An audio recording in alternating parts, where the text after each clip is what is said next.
Um, Thinking of working on a farm. I had done youth and community work for about 20 to 25 years. Wanted to do something for the environment. So I decided to work on a farm. Worked on a farm for a short time. I hadn't decided yet to be a farmer, but then I heard about this place called Our House, which is where my farm now is, and it was an organic farm listed in the state of Maryland. I wanted to visit the farm. It had been started by a volunteer, and that volunteer invited me up. His name is Ed Gould. Ed invited me up to see the farm, and there was no job for me there, but he said there's a piece of land I could farm on. It was already fenced in. I said, okay, I'll start the farm. So I started the farm in fall 2007, and now that was called the Sligo Creek Farm then, because I had another piece of land I was farming on somewhere else, so I just decided to use my home base kind of as the name of the farm. Then we changed the name to the Farm at Our House, so it kind of matches the nonprofit where we farm. We consolidated our farming there at the site. So I decided in 2007 to start farming. My first farming season was 2008. And did like... Oh, you said why, right? Well, because of like organic? Well, I wanted to do something for the environment. I'm a vegetarian, so I like to eat healthy food as much as I can. I'm not perfect at it, but I try. And I believe that farming in a sustainable way is really important to the future of human beings on this planet. And I like to be active. I like to be physical. I like working outdoors. I've always enjoyed growing plants and having gardens. So, and I like working with people. So, which was, there's some marketing involved in farming. So, that's a good combination for me.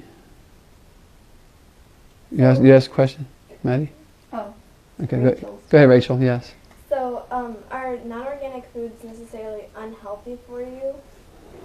Like how? So some non-organic foods have pesticide residues on them. Strawberries, grapes, sometimes greens, various vegetables that use pesticides. And those residues can be harmful. They're pesticides. They're poisons for bugs, and if you eat too much of them, they would be bad for you. If you just eat like a little bit, would it necessarily be harmful? I think in small amounts they probably aren't. We don't know the effects for sure. So I'd rather err on the side of eating foods that are healthy for the environment and that I believe are healthier for me. So it looks like research is mixed on it from what I've seen. But as far as the health effects, there have been research done on pesticides that have found the pesticides are still on the fruit, and it's hard to wash it off. So I think it's good to eat the foods that don't have those on them. Yeah. Do all foods have like pesticides on them necessarily? No, all foods don't necessarily have pesticides on them. Some have higher levels than others. Vegetables and like a tomato probably won't have pesticides on it. And why is that? There aren't that many bugs and animals that come and eat tomatoes if they're already in a protected area. So, for example, eggplant, same thing. Peppers.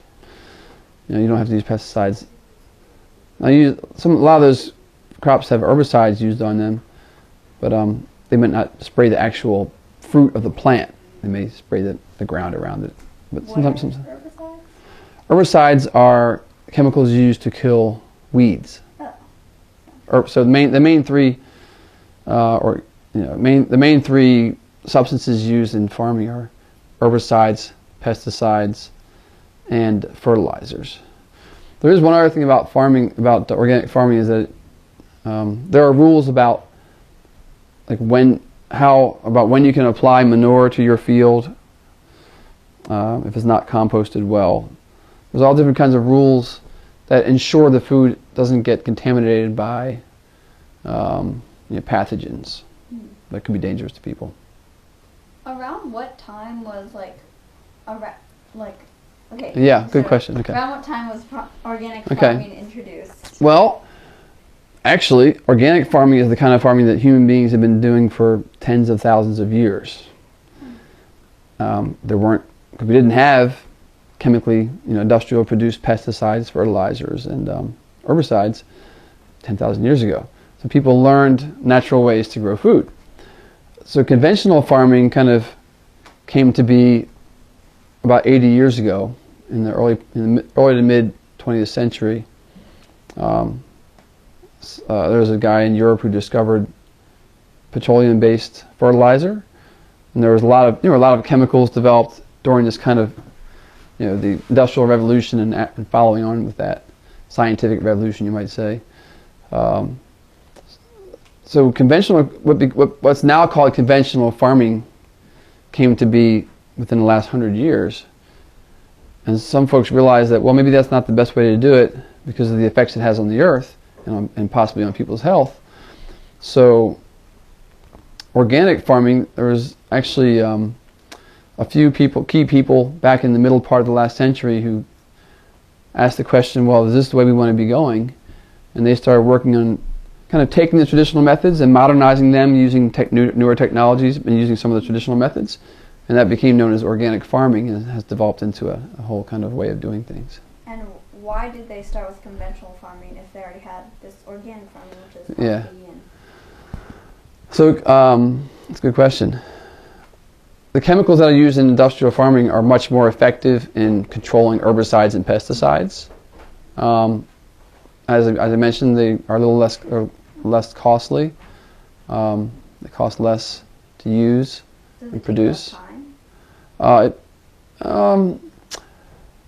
It can, depending on how you do it. Like I said, you can mechanize organic farms, but this goes back to your question about staff requirements. I do believe it probably takes a little more, generally speaking. Like I said, not a whole lot, but a little bit more for organics. So there are, and the fertilizers, petroleum-based fertilizer is a byproduct of petroleum extraction. So it can, it comes out. It's there when it's there. I guess I don't know exactly how it's produced, but it's a byproduct of extracting petroleum. So it's cheaply produced, and it's very effective. So that's why people. The reason, yeah. So there was also kind of a belief in science, I think, back in the early to mid part of the last century. People believed like science could solve our problems, and so people kind of like, when the new technology came along, people kind of are attracted to it and want to try it out. I think it's a combination of things. Do you know when people started to realize that maybe it wasn't so healthy for you? Is that recently? I think there's some people who have always felt that way. You hear stories of people who have had, what is now called organic farms through generations. But it's become more popular and more accepted that maybe it isn't the best way to do things. Or maybe some kind of a mix is better. But yeah, you get a range of viewpoints from we should have no industrial farming to some folks who say industrial farming is fine, or what we call conventional farming. But there has been a growing movement of people who believe that using organic methods to produce foods is a healthier way to go overall.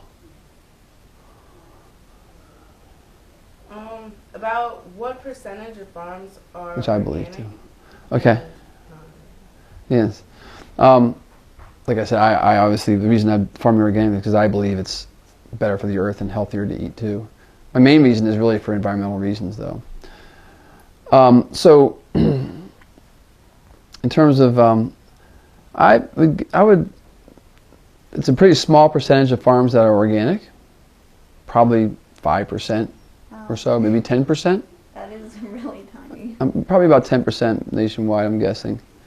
Industrial corn and soybeans are everywhere. Industrial corn farming is used to feed cattle, both dairy and beef cattle, which is a huge industry. It takes a lot of corn to feed them.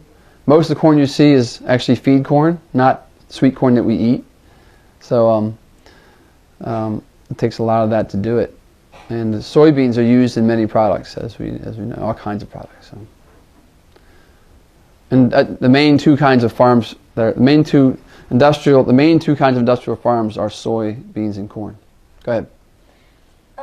So how popular are organic foods right now, and do you see the popularity increasing over time? So organic foods have become much more popular in the last 10 to 20 years. Mm-hmm. Organic, I like to kind of put it together, organic and sustainably grown. Because organic has a, just, I guess I should explain this to you. Organic has a very specific meaning in terms of legally. There's actually a national set of regulations called the National Organic Program that defines what organic is, and you can only use the word organic if you follow those regulations and get inspected by your state or inspector. What was your question again? So the popularity of organic foods. Right. Okay. So I wanted to be clear about that definition of organic. So organic and sustainably grown foods. When I say sustainably grown, I mean a lot of farmers use the same methods that are called organic, but they don't go through the process of being certified organic. Mm-hmm. So I might use those terms interchangeably. So over the last 10 to 20 years, organic and sustainably grown foods have become much more popular, and the number of farmers markets that have organic vendors has increased hugely, and the number of farmers markets period has increased a lot because people want locally produced and sustainable and organic food. They want access to that produce.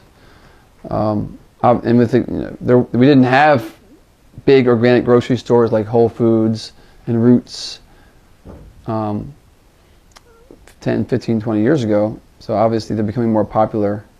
And there's a bigger population of people in general, so I think there's opportunities for that where you have people living in higher density areas like where we are.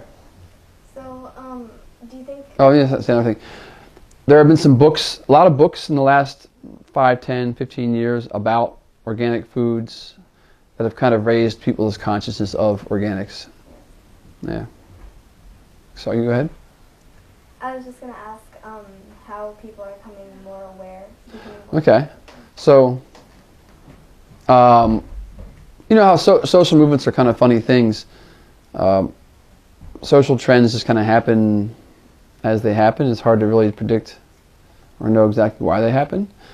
I think a combination of several people writing about it, books becoming popular, the folks who grow and produce organic food are doing a better job of marketing it, so people know what's going on. There's been some films about it, like Food Inc. Yeah, super. Well, that's about it. There's several movies that have come out recently about it that people have heard about. Yeah. You know, movies that show the difference between industrial produced meat and eggs and produce versus organically produced or sustainably produced meat, eggs, and produce. I'll wait till they go. It's a nice little background sound. You guys going? Yeah. Okay, have fun. I'll see you in a little bit. Huh? Where are they going? They're going to go early to practice a little bit for a dance performance. Okay. You guys pause? No, but you should go. It is editing. Okay. Anyway. Let's see. I think also we hear about in Europe what's going on with organics and food labeling, and that kind of has an impact on people here as well in this country because we have a connection with folks in Europe. So it's kind of in various places around the world there's movements happening And towards. what would prevent people from eating organic foods? Prevent them? Yeah. Well, what would prevent? Is it mainly cost? The cost is a big issue. I think not having information, not knowing the difference. Mm-hmm. Yeah, I think knowledge and information is key. If people really were to know and see the difference between how the foods were produced, that's a big one. Organic versus others. Yeah. Okay, I think that's...